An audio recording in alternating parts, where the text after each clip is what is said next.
want to welcome everyone today to our 2025 State of Government, sponsored by Vincennes PBS. Thank you for being our presenting sponsor for our State of series. And then supporting sponsors for our State of Government today is the Wabash Valley Progressives. Thank you to them.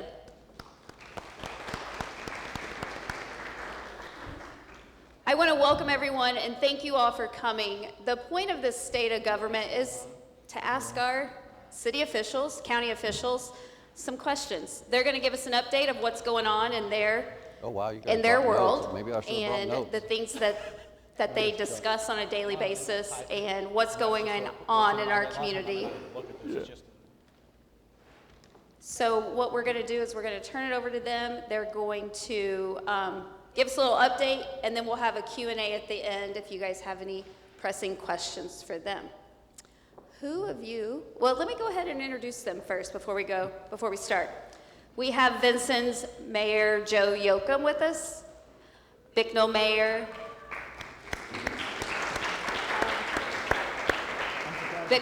Thomas Estabrook, and the President of our Knox County Commissioners, TJ Brink. So I'm going to turn it over to you, gentlemen. Whoever wants to go first, give your update of what's going on in your world, and then we're going to move right down the line. So, how many have heard about Senate Bill 1? You can hear me now. Senate Bill 1 is what was just passed in legislation this year at the state level, and it's had a major effect on all local government, from cities to counties to libraries to schools. It's had a major effect. They've redone the income tax, the way it's collected and what we can collect, and probably the biggest thing with that is, does anybody in here have any idea what you pay in income tax now? It's 1.7. Well, the state has made this to where the city can put 1.2 in place, the county can put 1.2 in place, and then we can put 0.4 in place for fire and EMS. That's 2.8. You're paying 1.7. With the city's 1.2, we lose 1.2 to 1.3 million dollars in our budget. And I would sit down with any of you and say, go through this budget and tell me where to cut over $1 million. You're not going to find it anywhere. But that's not even including what you might see in savings on your property taxes. And that was the big thing, property taxes. My guess is most of you aren't going to see anything. And then they've messed with the business personal property tax. With, at one time what they were looking at, I would have had to cut another $3 to $4 million out of our budget if they'd have done what they were planning on doing. But with that, like I said, that all adds up to 2.8. If you, because the city, county, and then fire and EMS. If you live in a city or a town, you pay both because you're still part of the county. If you don't live in a city or town, you'll just pay the county 1.2. So, city residents, you could see your income tax going from 1.7 to 2.8. So, any savings you might receive on your property tax, you're going to lose it. But then again, as a city, I can't cut over $1 million out of our budget. It has to be made up somewhere. Has to be. If I had to cut out $1 million, we'd have to cut stuff like $500,000 a year for paving. We give $100,000 a year for youth sports. We give $100,000 a year for the Pantheon. Those are the things that, yeah, you could probably cut. You're not going to be happy. You're not going to be happy with the roads. But that's the type of things that we'll have to look to cut. I could cut, all of our departments have lost employees back when it was the property tax caps. The street department is an example. At one time they had, I think, 38 employees. You know how many they have today? 15. And they still have to do everything that we ask them to do, from painting the curbs to filling potholes to striping to picking up the trash, everything. So there's really no place to cut.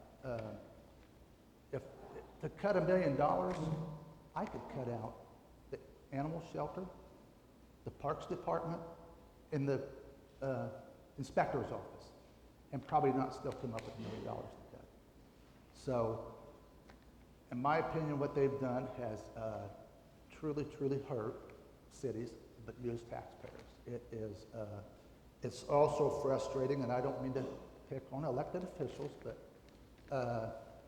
when we have a governor that added 10 to 12 positions to his staff, at the same time telling me, you got to have skin in the game and make cuts. It's pretty upsetting. So, my plan is to not cut city services. There are a few things we can do in place, like pilot, which is payment in lieu of taxes. That's for properties that don't pay taxes, and almost 50% of Vincennes is not for profit, and they don't pay property taxes. So that's where we start. But most places, the utilities pay pilot, like our water and sewer, stormwater. Example, Seymour, they pay over $1 million a year. So I'll have to start looking at things like that. What's that going to do? It's going to raise your water bill. But the only other option truly is to cut police and fire. And all that does is affect their safety. A fire truck will still show up, a police car will still show up, but their safety will be what's in jeopardy when they're working with less people. So, and it's a police officer or a firefighter, it's $100,000 a year for one of those. So we'd have to cut 6 police and 6 fire. So it's going to be a challenge, and the other thing I'll tell you is what they've done is they've forced all that on local elected officials. So you're going to get upset at me and the city council when we start doing things. But remember, if you want services, we have to raise the money. And that's my biggest spill. I will tell you also, when you look at city budget, most people don't realize, you realize every street light and every traffic signal has a bill. Those aren't free. They are nice people, but they don't give us free electricity. So there's more in our budget than you probably even think about. And again, I would sit down with anybody in here and show you the budget and say, tell me what you think I need to cut. Because I have amazing department heads that do not waste money. And they get the job done. And as a matter of fact, they get the job done with less and less. And that's all I have on. You want to start? Do you have any uplifting stuff? If you want me to keep going, good things. The city is working on housing. We're getting ready to break ground for the 240 apartment complex out on Beer House Boulevard. We're working with 2 developers downtown doing housing projects. One of them's 80-some apartments, and the other one's 120, but they're both in the downtown area. We're working with a developer that is looking to put in 125 homes. So that's exciting stuff. The trolley system, has anybody ridden a trolley? It is free ride. We are averaging close to 100 people a day riding a trolley. It now runs on Saturdays. It can get you to the farmer's market, at the grocery store, or we've got 2 new trolleys ordered. They're buses, but they look like trolleys. They won't be here till July of next year. And probably one of the biggest things is the trains that stop in Vincennes and sit there for 2 hours. We have installed cameras at major crossings, 15th, Main, or St. Clair, that you'll be able to go to our app and see what crossing is open when those trains are stopped. So you're not sitting there and thinking, do I go right or do I go left to find an open crossing? It'll be on our app, and I encourage everybody to get our app. A lot of great information on there. And other than that, the city is doing good. We've got probably, I think we've got a 172-day reserve, which in a day government is about 55,000 for the city of Vincennes. So we've got a good reserve, and the goal is to get that to 180. So we'll see how all this plays out once Senate Bill 1 really takes effect.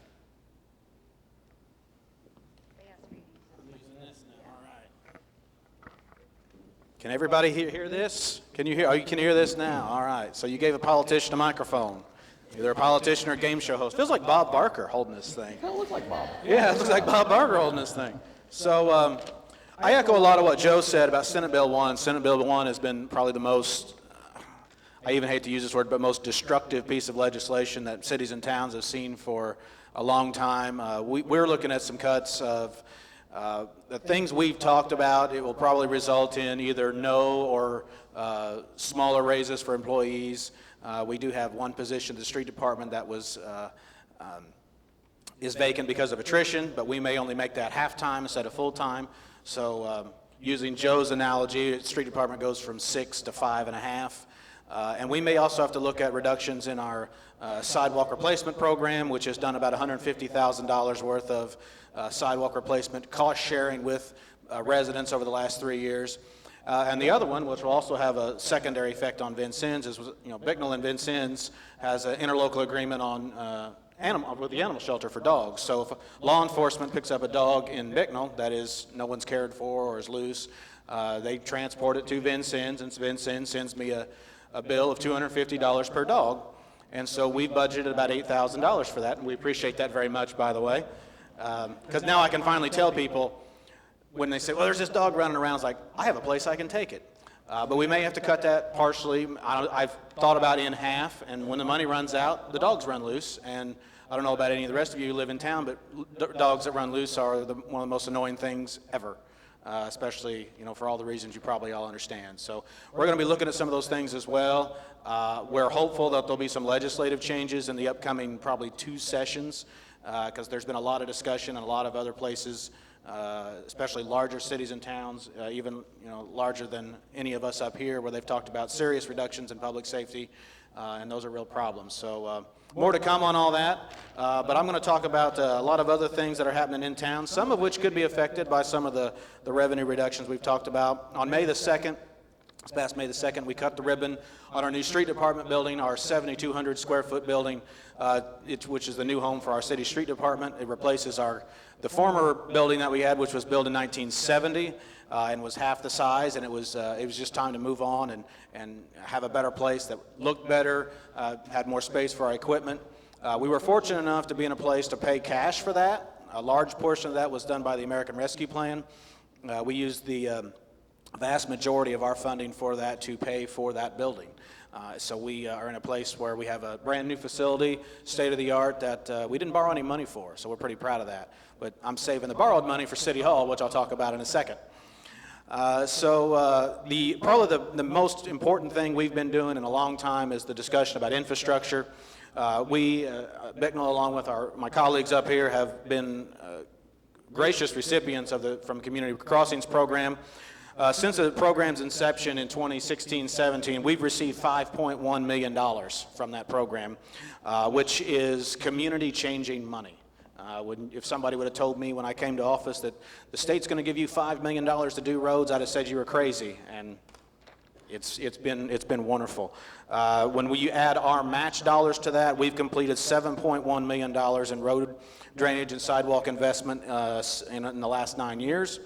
And most recently, the largest award that we've received, NDOT raised the cap of the maximum amount you could get from them in 1 year, from $1 million to $1.5 million. Previous year, we got $1 million. And so our city council and I decided we had 2 specific projects we wanted to complete. South Main, from the bottom edge of downtown to Southside Park, new curbs, new sidewalks, drainage where there currently is none, and the reconstruction of East 4th Street from Freelandville Avenue to Charles Street. And if any of you know where that is or have ever driven it, you know that it is not even. It is an old concrete road, and it's junk, quite frankly. And it hasn't seen any work since they put it in just after World War I. So we all concluded, based on discussions with council and the public, that we wanted to do those projects, and we needed NDOT's 1.5 million to get that done. And so we had to come up with a $500,000 match. And so we had $250,000 that we could come up with. And so when we saw the scope and the depth of that project, we approached the Knox County Redevelopment Commission, who graciously gave us another $250,000 to come up with the full $500,000. So we will see quite a return on those dollars whenever we get $3 back for every one inside that program. So that construction is underway now. If you go to East 4th, you'll find it's not there. The road surface is gone, the curb's gone, the sidewalk's gone. I joked with Joe that this is my Washington Avenue. There is no road left. We've had some people hang their cars up out of their temporary driveways. We've had a few people think it's a dirt track, because why not? South Main is, that's one that's going to get me phone calls. That goes from downtown to the park. So if you go to the park and play ball, they're getting ready to cut the road out for drainage and take the curbs out. So that'll get me nasty phone calls, but it's going to be done before Labor Day for the parade, so it'll be fine.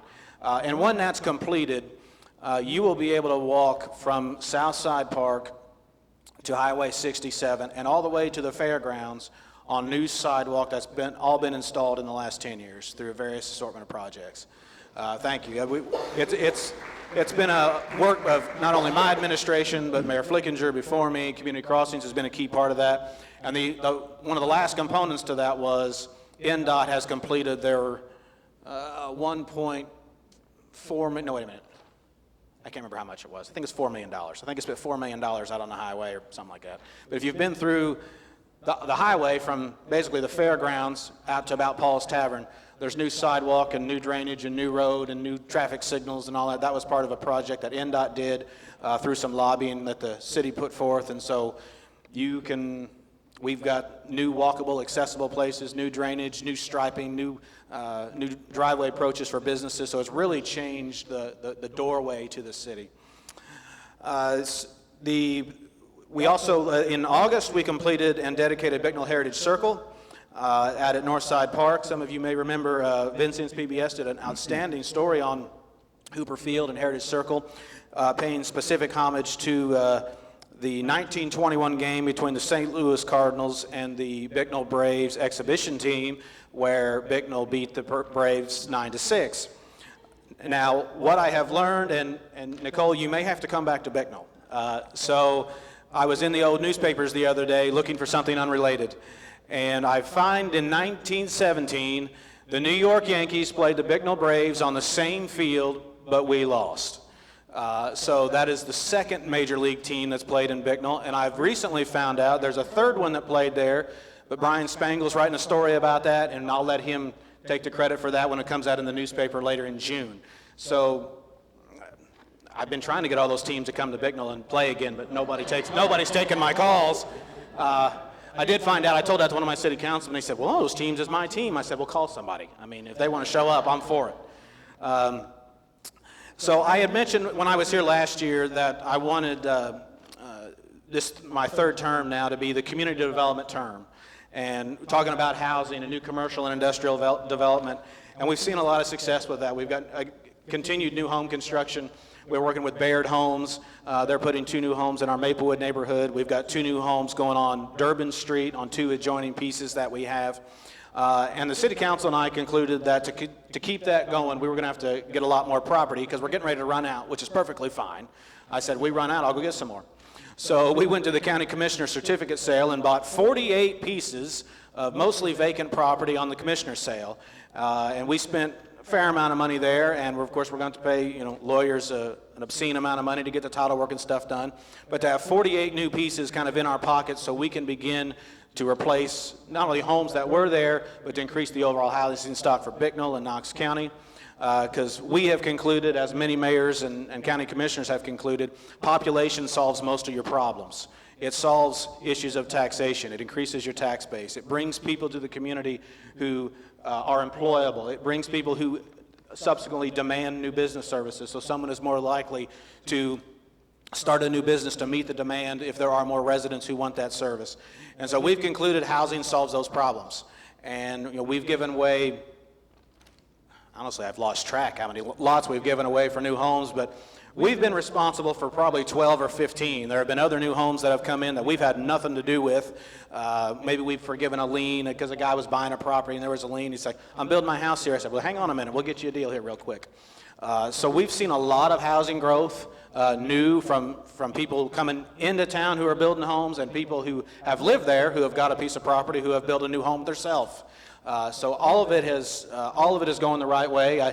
I mentioned the story with infrastructure, that if you told me that we'd have that much success over that period of time, I said you were crazy.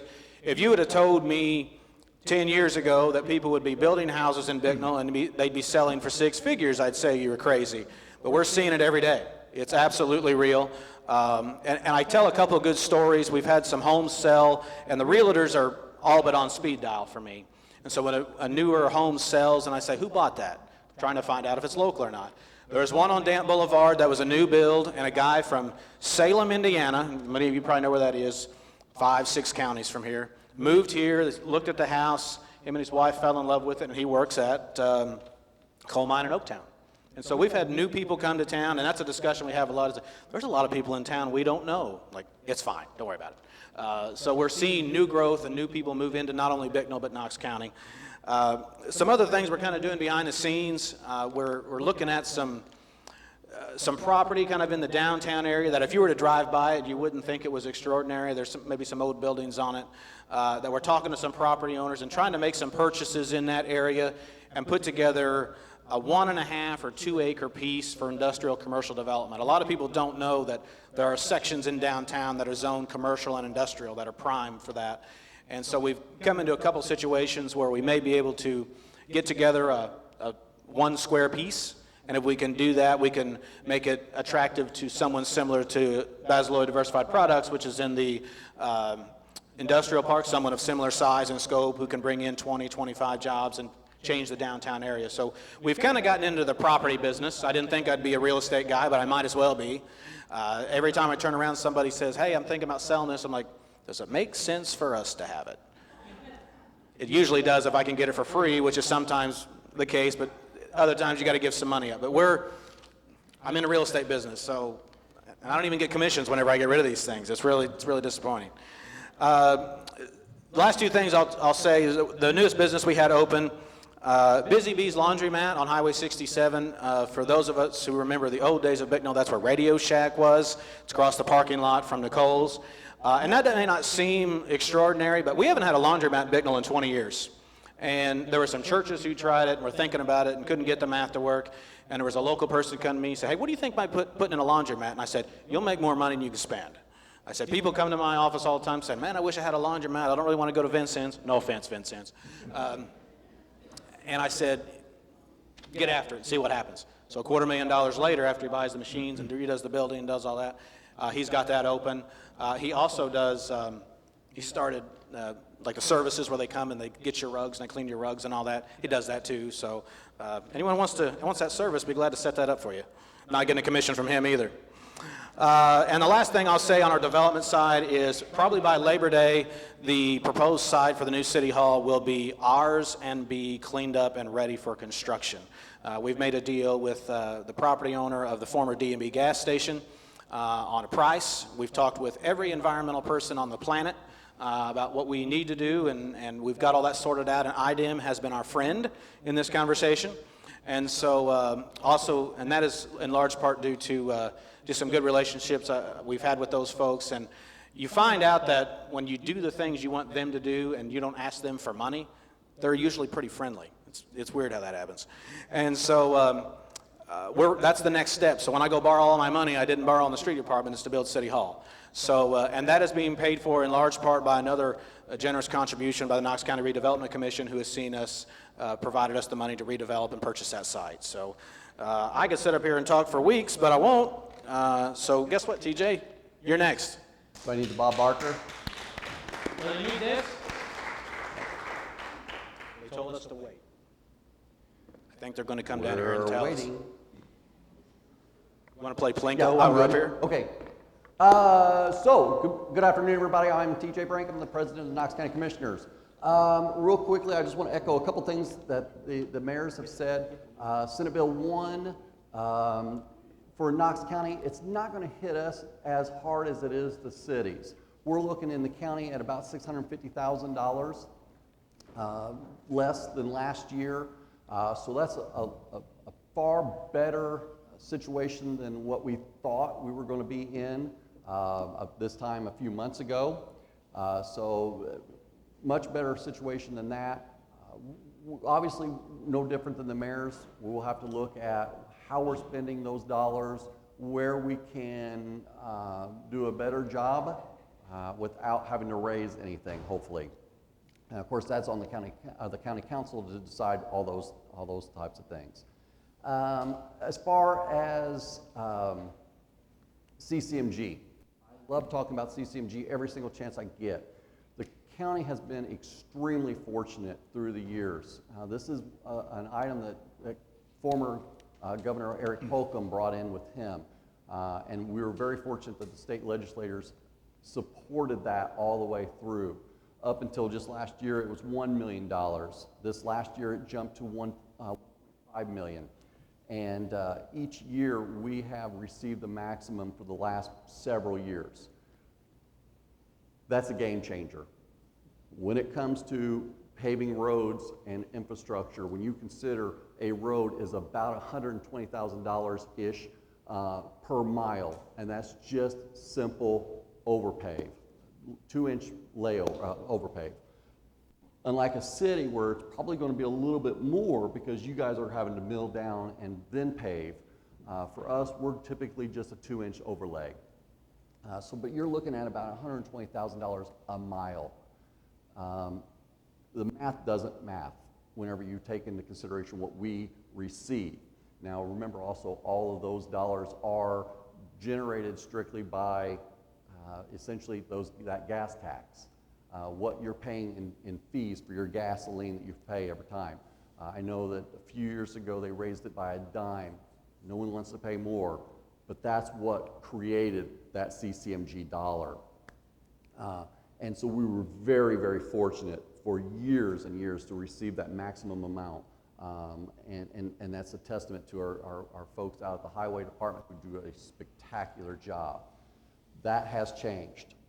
This legislation changed. I believe it was 1461. Don't quote me on that one, but I believe it was House Bill 1461.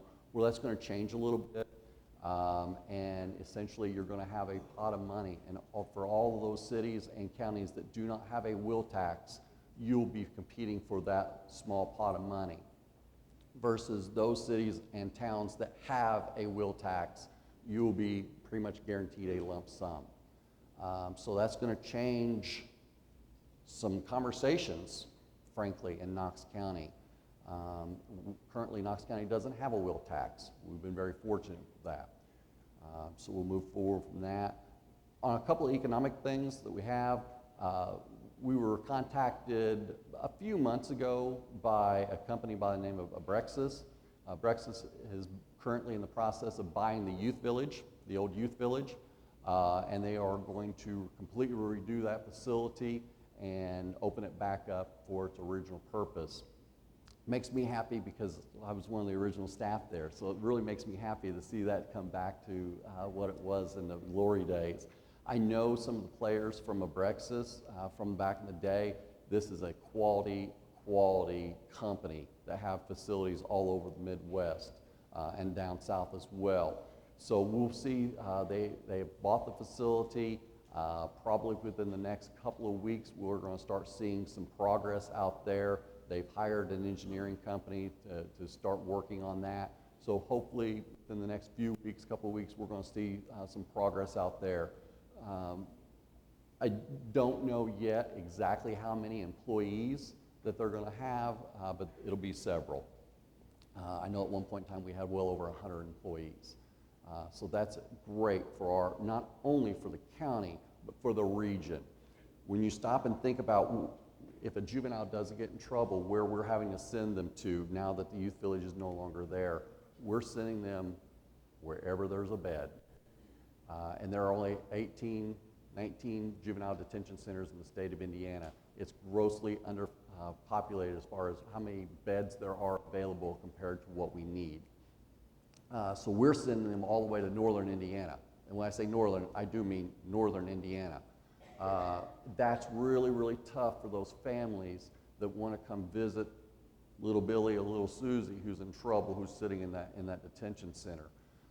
So it's really hard, as well as probation, to get up there and meet with those kids. So having that back in Vincennes for the entire region is a huge win for all of us. One of the last things I want to touch on is the EOC building. That building is, and Nash is here, so really want to give a shout out to Nash and all of his folks at KCARC. We're looking at building, possibly a building out at the old Poor Farm property that will house our central dispatch, E911, as well as EMA and coroner's offices. So if you've ever been in the central dispatch area, it's a little cramped, to say the very least. This past year, we signed agreement with the city of Vincennes. We're going to take over all of theirs. We're taking over all of their central dispatch. Those spaces are very, very cramped, but we're looking at putting that out at the old Poor Farm area. We've run into some issues out there as far as utility lines and where those utility lines are buried. So we're having to work with Duke, Metronet, the gas companies, everybody, and relocating those lines. And the folks have just been spectacular to work with all the way through this. I look at the YMCA, obviously they're doing some spectacular stuff out there as well. Really appreciate the trolley system as well as Van Gogh.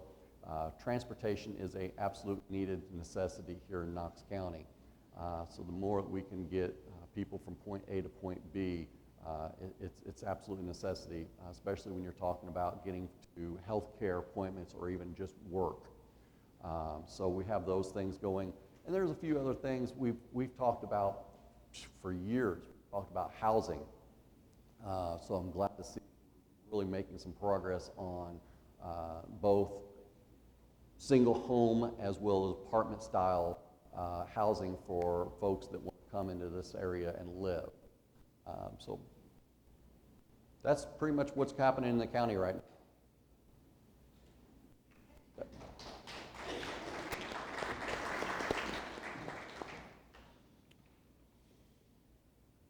A little more brief. All right. So now what we're going to do is open it up for questions. Does anyone have any questions for any of the three of them? Just like Dennis Yes. does. Hold on, I got to give you the mic because they're recording. I don't think you need a microphone. Nope, I need it for the recording. Did I miss, when do they think they're going to get the youth village back? Do they have a projected opening date?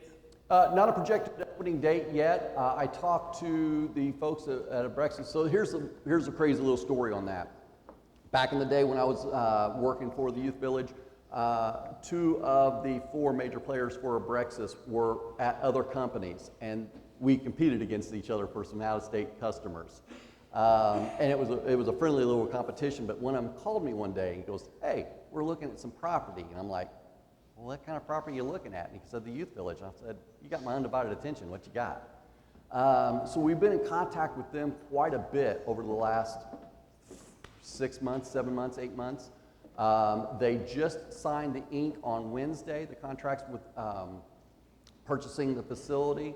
And when I talked to him on Wednesday, he said it will move fast.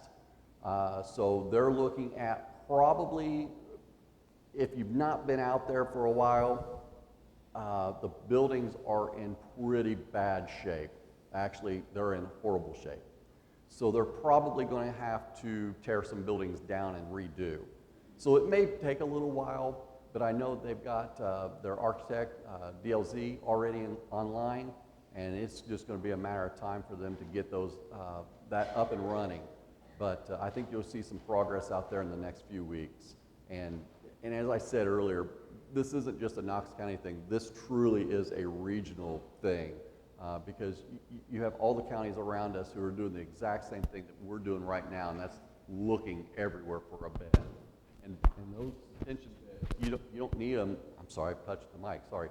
You typically, when you need a detention bed, it's not 2 o'clock in the afternoon. It's 2 o'clock in the morning. And the sheriff's not here, but that's the sheriff's responsibility to then transport that kid to wherever. So that's causing issues on their end as well, because now they're having to bring somebody in to transport that juvenile up to wherever we have a bed available. So great question. And I can't wait for them to get going, because that's a huge thing for the region. Anybody else have a question? Okay.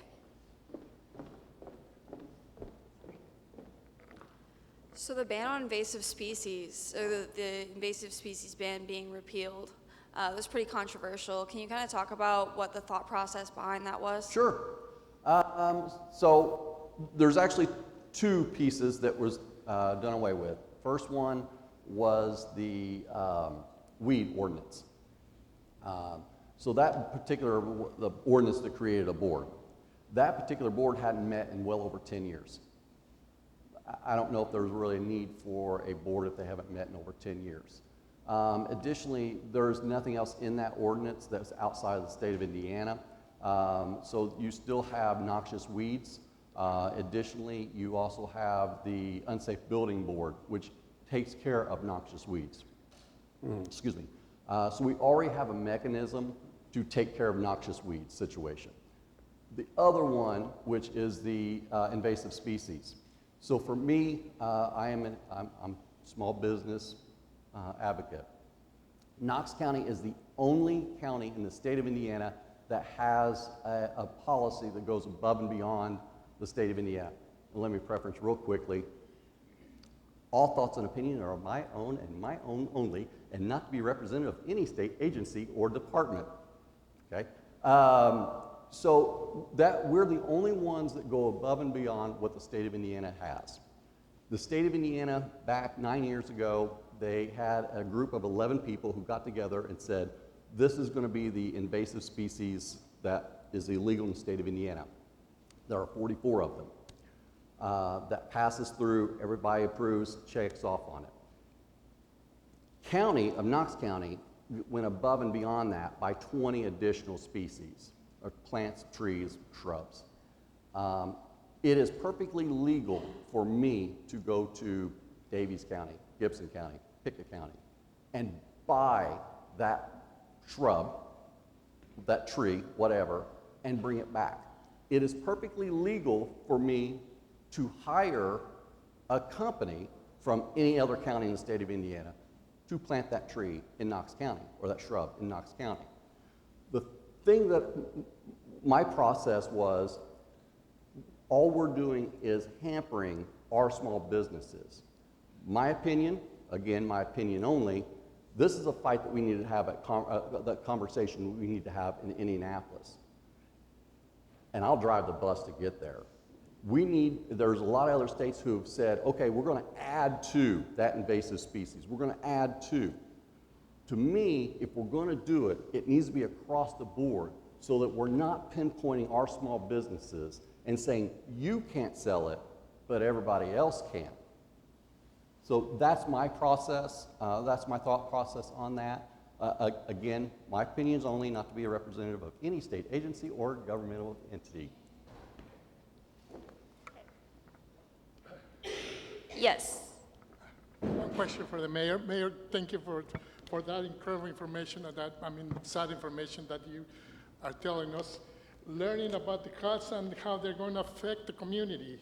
How are you going to reach to them and ask them to participate? How they're going to be feeling? You're going to have a lot of phone calls coming to you because you're going to try to cut the budget in some places that they're not going to be.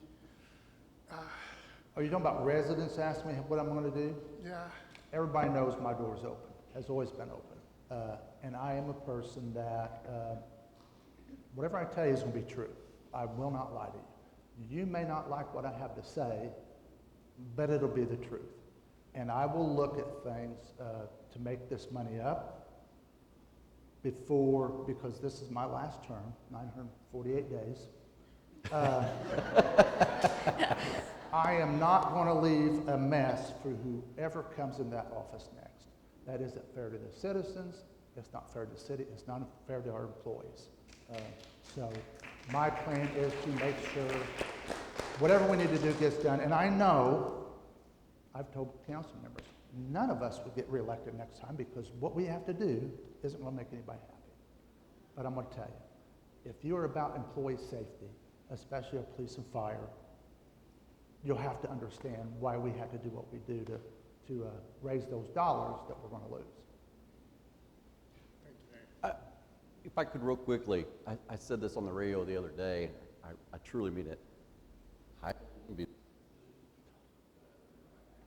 And what they're going to do, I mean, who knows? County council, same way. Don't know.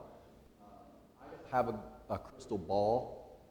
If I did, I'd love to look at it because I'd love to get the winning lottery numbers. Really badly love to get those numbers. I truly think and hope that, again, my express opinion only, not to be a representative of any agency whatsoever, I think the state government, or state legislatures are going to come back to this and relook at it. And I truly hope that they do, but I think that they're going to come back and look at it because I think there's things that we can do to cut government, but not cut government. Mitch Daniels always talked about do no harm, do no harm, do no harm. And I think this is one of those situations where I think the state's going to have to come back and look at this again because I think it did harm. I'll respond to your opinion about the invasive species. Yes, sir. You mentioned that it was your opinion that you can go and buy some another outside or state or area these plants. But my question is why? Why, when you know that this is going to affect your community, your neighbor, your friend, your family, how do you reason that by Sure. by getting some money that the plants are going to be very dangerous to your family? Sure. So, as I said earlier, to me, once again, this is going to be one of those conversations that need to be a broader conversation, and not just one county, but 92 counties. As you look at other states, they're adding to that invasive species list. Indiana has not done that since 2018, I believe. And so again, to me, it has to be more than just one. Birds are still going to fly. The wind is still going to blow. And it's not like we have a big force field around Knox County that we say, hey, we got a policy here. It has to be bigger. Any other questions? Yes. I'm coming. I can't run in hills. As we wrap this up, and this is a state of government, can you give just one word or maybe just a phrase to what the state of government is right now? I mean, we've heard a lot of bad things about SB1. We've heard some good things that are going on, but for just the city of Vincennes, city of Bicknell, Knox County, give us just a small blurb of what your state of government or what you feel like it is right now. I'll say we are in great shape. We really are. There's some challenges ahead, but we are in the shape we're in because of all the partners, from the chamber to the schools to the university, the hospital, KCIED. We are doing great. Everybody's working together to make Vincennes what it is, and that's what it takes is that commitment. So all in all, other than what's coming, we are in good shape. We're getting a lot of growth, like I said, a lot of housing. So it is all doom and gloom. It's just when I talk about Senate Bill 1, I get a little frustrated. I would say for Bicknell that we, in light of Senate Bill 1, we are cautious yet optimistic. We've seen unprecedented growth that really no one can describe to me a time that can be matched. And so we're cautious because we're concerned that SB 1 could, with funding reductions, cause some of those things to slow down, and we have such great momentum now, we don't want that to slow down. But even aside from that, we feel optimistic about where we're going and what we think it looks like moving ahead. You're asking a politician for one word. That's why we didn't. Yeah, they couldn't do it. I was thinking optimism. Well, optimism for the county, because we really have a lot of great opportunities ahead of us. There are things that are going on behind the scenes that are really great, and teamwork, I guess, is another one, in the fact that we have some really great department heads and departments in the county, and I always want to talk about our county employees and what a great job they're doing, and the fact that without them, nothing happens. Nothing happens. And we have great courthouse, we have great sheriff's department, we have great highway department. I love talking about our highway department because we're doing some really interesting things out there for our roads. Of course, as we talked a little bit about the funding mechanism, what can we do to save some money but do some more? Do more for less or with less. So that's why we've added on more than just chip seal pave, chip seal pave, chip seal pave. We've added a couple other things. We're going to add a couple more things in the near future on roads and how we're going to resurface those so that we can preserve them longer. Because the longer we can preserve that asset, the better off we're going to be, because then we can save that money for the roads that need to be paved. So optimism, teamwork, and yeah, I think that's good. I have one more positive. Main Street will be done in about a week.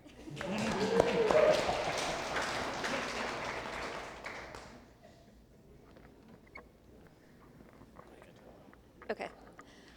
Yes, Main Street will be done. Yes, yes, yes.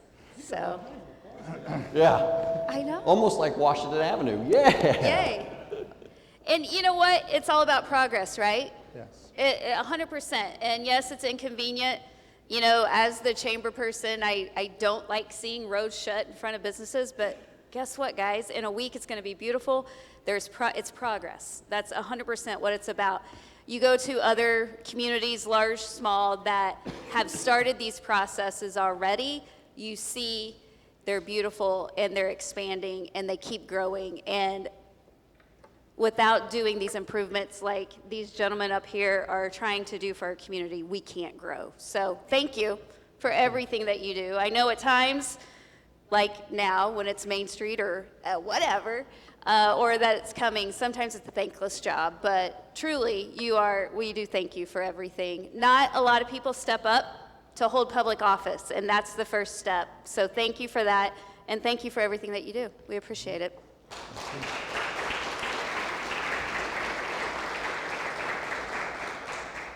All right, a few things. I know it's 5 minutes after 1. We're going to finish up here. A few things from the chamber, just to give you guys a quick update. We have on June 12th, it's our 5 Under 40 luncheon that is presented by First Vincennes Bank. And we're excited. We're getting ready to open it up to the community and let everyone know who our recipients are. So you guys will actually be the first to hear it today. Those recipients are Hannah Swank, Spencer Burkhart, Mackenzie Jones, Blake and Brady Musen. We do them as a pair. And Chelsea Harrington. So congratulations to all of those recipients. We used to do this every other year, or every 2 or 3 years, but we have so many great up-and-coming leaders in our community that now we're going to start doing this on a regular basis, on a yearly basis, because guess what? They're the people that are taking over for us, right? I mean, and we want to be able to honor them and make sure that they are moving forward. And then also the other cool thing that we have coming up is June 26th. It's going to be called our Evolve Conference 2025, presented by First Bank. And what this is, we have a lot of small businesses in our community, or not even small, but just time and money to send your employees to professional development conferences, it could be challenging for some businesses. So what we've decided as a chamber is to bring it to us, to our community. So on June 26th will be our Evolve Conference. It's professional, personal, and a community development half-day conference. So if you have employees or yourself would like to register for that, that information will be going out soon, but look for that information. As we close today, I want to thank our sponsors, our State of Series presenting sponsor, Vincennes PBS, and then our supporting sponsor for today for the state of government is Wabash Valley Progressive. So thank you. We appreciate your time. Thank you to all the questions. This is what today is about. It's about asking those questions and just being informed. So thank you for coming. Thanks for joining us for lunch. And thank you to our speakers. And have a great day, guys. Have a good week.